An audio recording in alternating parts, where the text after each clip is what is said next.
Subscribe करें हमारा YouTube channel, bell icon को क्लिक करना ना भूलें, जिससे आगे आने वाले सभी YouTube अपडेट्स, वीडियोस, नोटिफिकेशंस आपको मिलते रहें।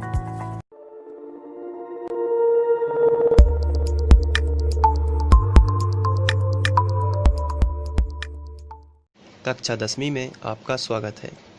आज हम लोग प्रश्नावली 2.3 का प्रश्न क्रमांक 1 करेंगे, जिसमें दिया गया है विभाजन एल्गोरिथम प्रयोग करके निम्न में px को gx से भाग देने पर भागफल तथा शेषफल ज्ञात कीजिए। तो हमने पहला क्वेश्चन लिया हुआ है और हमें भाग विधि से इसको हल करना है। तो इसको हल करना बहुत ही सिंपल होता है। यदि आप ध्यान से देखते हैं तो आप पहली ही बार में इसको आसानी से समझ सकते हैं। तो आइए इसको हल करते हैं। सबसे पहले हम लोग लिखेंगे जो हमें दिया गया है, तो हम सबसे पहले उसी को लिखेंगे। तो इसको लिखने के बाद अब हम भाग देने की प्रोसेस शुरू करेंगे। तो इसके लिए हम भाग का चिन्ह बना लेते हैं। तो ये भाग का चिन्ह इस तरीके से आपको बनाना है। इसके बाद जो बड़ी संख्या होती है उसे भाग के चिन्ह के भीतर लिखते हैं, यानी अंदर लिखते हैं, और जो छोटी संख्या होती है उसे इस तरफ लिखते हैं। छोटी संख्या हमेशा भाजक होती है और बड़ी संख्या क्या होती है, भाज्य होती है, इस तरीके के बहुपदों में। तो आइए सबसे पहले हम px जो बड़ी संख्या है उसको अंदर लिखते हैं। ये है x पर 3 की घात माइनस 3x पर 2 की घात, इसे घन और वर्ग बोलते हैं, प्लस 5x माइनस 3। इसको थोड़ा सा और बढ़ा देता यहाँ पर आप इस तरीके से लिख लोगे, और जो भाजक है उसको यहाँ पर आपको लिख लेना है x वर्ग माइनस 2।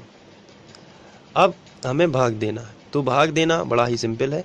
सबसे पहले आप यहाँ पर पहले पद को और यहाँ पर पहले पद को देखोगे, या सबसे ऊंची घात या यहाँ पर भी सबसे ऊंची घात को आपको देखना है।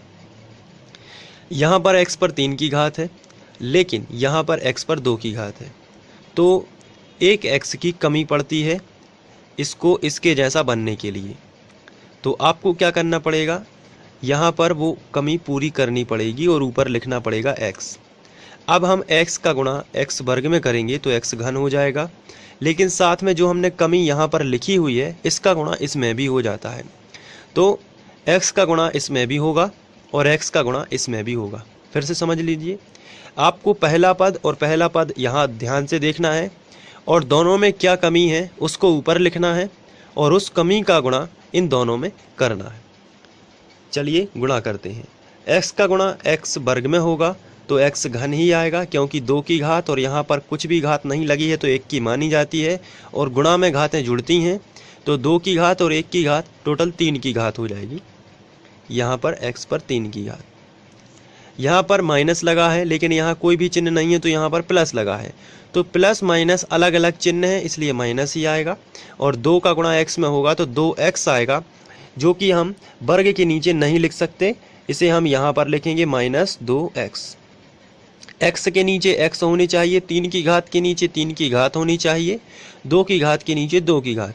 अगर यहाँ पर 2 की घात बन रही होती तो हम यहाँ पर लिखते, लेकिन यहाँ पर 2 का गुणा x में होता है तो 2x ही होगा, तो इसे इस फॉर्मेट में लिखा जाएगा जहाँ x हो। इसके बाद हम यहाँ एक लाइन खींचते हैं।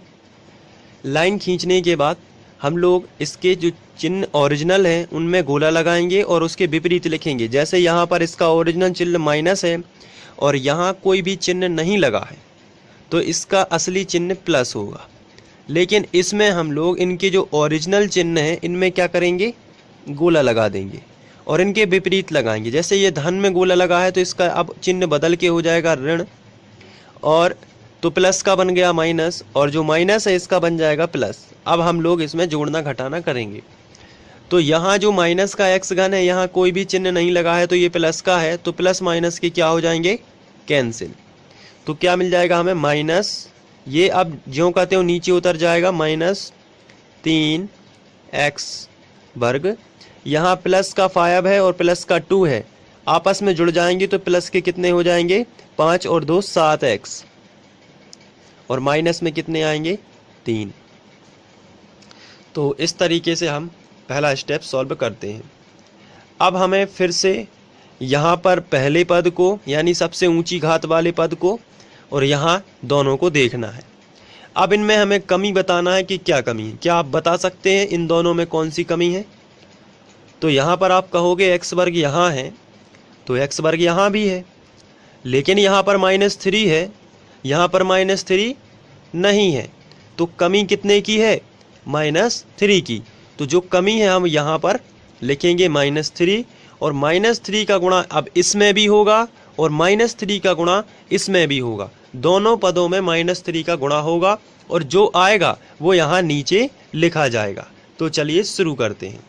-3 का गुणा हम x वर्ग में करेंगे तो -3x वर्ग ही आएगा, जो कि हम इसी के नीचे लिखेंगे, 2 की घात के नीचे 2 की घात को ही लिखा जाएगा। इसके बाद माइनस माइनस का क्या हो जाएगा? प्लस, क्योंकि समान चिन्हों का क्या बनता है? प्लस। और 3 दूनी 6, एक संख्या आ रही है इसलिए +6 हम यहाँ पर लिख देंगे। और इसके बाद हम लाइन खींच देंगे। लाइन खींचने के बाद हम इनके ओरिजिनल जो चिन्ह हैं उनमें गोला लगाएंगे। जैसे यहाँ पर ऋण है तो इसका ये असली चिन्ह है, इसमें गोला लगा देते हैं। इसका ये धन है, ये भी इसका ओरिजिनल चिन्ह है, इसमें गोला लगाएंगे और उसके विपरीत लिखेंगे। जैसे ऋण का था यानी माइनस का प्लस में बदल जाएगा और प्लस का माइनस में बदल जाएगा। अब ये माइनस का 3x वर्ग और प्लस का 3x वर्ग ये तो आपस में क्या हो जाएंगे? कैंसिल। क्या बचा? +7x, तो ये नीचे उतर आएगा ज्यों कहते हो +7x, और माइनस का 3 माइनस का 6 ये आपस में जुड़ के माइनस के ही कितने हो जाएंगे? 9। ऋण के 3 और ऋण के 6 आपस में जुड़ जाएंगे और ऋण के ही कितने हो जाएंगे? 9 हो जाएंगे। इसके बाद हम यहाँ पर देख रहे हैं कि यहाँ पर वर्ग है और यहाँ पर एक छोटी घात x आ चुकी है। इसका मतलब ये होता है कि ये शेषफल आ गया है। अब हम लोगों को लिखना पड़ेगा, ये जो यहाँ पर आया है ये क्या है? भागफल। ये क्या है? शेषफल। तो हम दोनों को लिख लेंगे और यहाँ पर लिखेंगे अतः भागफल बराबर, भागफल जो आया है वो है x - 3 और शेषफल कितना आया है? 7x - 9। तो इस तरीके से आप इसको सॉल्व कर सकते हैं और ये क्वेश्चन समाप्त होता है। इसके बाद हम लोग सेकंड क्वेश्चन करेंगे नेक्स्ट वीडियो में और उसको भी भाग विधि से ही सॉल्व करना है। तो यदि ये वीडियो आपको पसंद आया है तो आप इसे लाइक करें, शेयर करें, अपने दोस्तों को बताएं।